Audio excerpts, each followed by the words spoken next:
Good morning, good morning, good morning.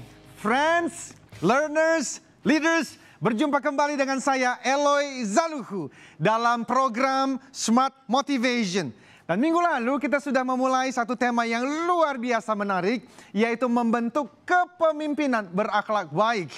Dan saya sudah menyampaikan ada satu kalimat yang kita ulang, apa itu? Bahwa krisis kepemimpinan lebih berbahaya daripada krisis ekonomi. Why? Karena everything rises and falls on leadership. Segala sesuatu, jatuh atau bangun, berhasil atau gagal, ditentukan oleh kepemimpinan. Nah, kalau di 2019 yang sebentar lagi akan selesai, bagaimana hasilnya? Nah, 2020 kita mau memperbaiki hasil dengan apa? Leadership yang lebih hebat.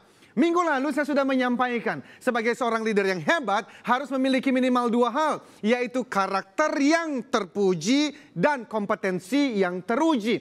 Itulah yang disampaikan dalam kalimat direksi harus berakhlak baik. Minggu lalu juga saya berbicara mengenai apa? Saya berbicara dari mana kita mendapatkan pemimpin-pemimpin yang hebat ini. Ada dua. Yang pertama adalah given by God. Diberikan oleh Tuhan keberuntungan anugerah bagi Indonesia. Tetapi pemimpin-pemimpin yang hebat itu tidak cukup banyak dibandingkan masalah, tantangan yang sedang kita hadapi kini dan yang akan datang. Karena itu harusnya ada sumber yang kedua. Apa itu? Sengaja disiapkan, sengaja dibentuk. Dan itulah yang menjadi fokus kita pada pagi hari ini dengan tema yang semakin menarik. Yaitu apa? Kita berbicara mengenai kepemimpinan theocentris atau theocentric leadership adalah menjadi solusinya. Itulah yang kita bicarakan dan saya memulai satu kalimat ini.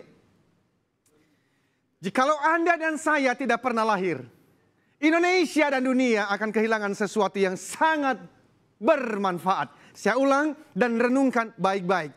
Jikalau Anda dan saya tidak pernah lahir di dunia ini, di bumi pertiwi ini, Indonesia dan dunia akan kehilangan sesuatu yang sangat bermanfaat. Penemuan Anda, penemuan saya tentang manfaat itu adalah langkah pertama menuju kepemimpinan yang hebat. Nah, apa yang kita bicarakan berbicara tentang who is the leader? Who is the leader? Siapa yang disebut pemimpin itu? Di dalam training-training yang kami berikan di lebih dari 200 perusahaan selama 15 tahun terakhir di berbagai pelosok Indonesia. Saya sering menanyakan di dalam ruang training kepada para peserta, siapa di antara Anda yang merasa dirinya sebagai seorang pemimpin? Dan yang menarik adalah bisa sampai 60, 70, bahkan 80%. Peserta tidak angkat tangan. Walaupun mereka sebagai supervisors, managers yang punya anggota tim bisa 10, bisa 50, bahkan ada yang sampai 104. Pertanyaannya, kenapa mereka tidak melihat diri sebagai seorang leader walaupun mereka seorang manager? Ini filosofi, ini identitas, ini cara pandang. Itulah sebab kenapa saya menuliskan buku judulnya I Am a Leader. Oleh karena ada 3 kata penting. Yang pertama adalah result, yang kedua adalah proses, yang ketiga adalah identity.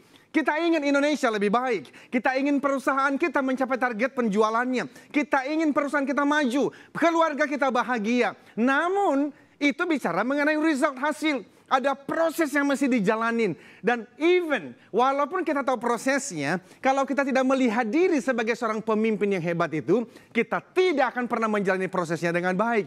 So, who is the leader? Itulah yang kita bicarakan mengenai I am a leader. You are a leader. We are all leaders. Ini identitas. Jadi kalau Anda tidak melihat diri sebagai seorang pemimpin, Anda tidak akan menjalani prosesnya. Ini essentials, ini fundamentals, ini dasarnya. Jadi kalau ada orang bertanya, who is the leader? I am a leader, you are a leader, we are all leaders. Walaupun nanti kita akan bertanya mengenai what is leadership? Minggu depan kita bahas itu, tetapi ini ada 5 hal yang menjadi tugas kita selama beberapa hari ke depan untuk bertanya. Jikalau Anda menyatakan diri sebagai seorang leader, leadership itu apa? Dari mana kita mengenalnya? Self-discovery, penemuan diri, kenali diri Anda, self-awareness, supaya menjadi authentic leaders. Ini pertanyaannya. Who am I? Siapa aku? Dari mana aku berasal? Apa tujuan hidupku?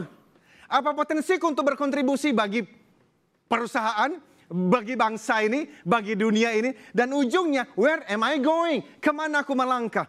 Ini adalah 5 pertanyaan yang semua orang yang serius untuk menjadi seorang pemimpin hebat harus menanyakannya dan harus bisa menjawabnya. Oleh karena apa? Langkah pertama menuju seorang kepemimpinan yang hebat adalah ini. Jikalau Anda dan saya tidak pernah lahir, Indonesia dan dunia kehilangan sesuatu yang sangat bermanfaat. Pertanyaannya, apa manfaat itu? Penemuan Anda adalah langkah pertama menuju kepemimpinan sejati untuk membawa perusahaan Anda, untuk membawa perusahaan saya juga, untuk membawa bangsa ini menjadi Indonesia yang dikenal 2045. Bangsa yang punya bukan hanya kualitas produk yang baik, service yang baik, tapi kepemimpinan yang hebat. Minggu depan kita lanjutkan. Until then, keep the smile, be the 10Xers.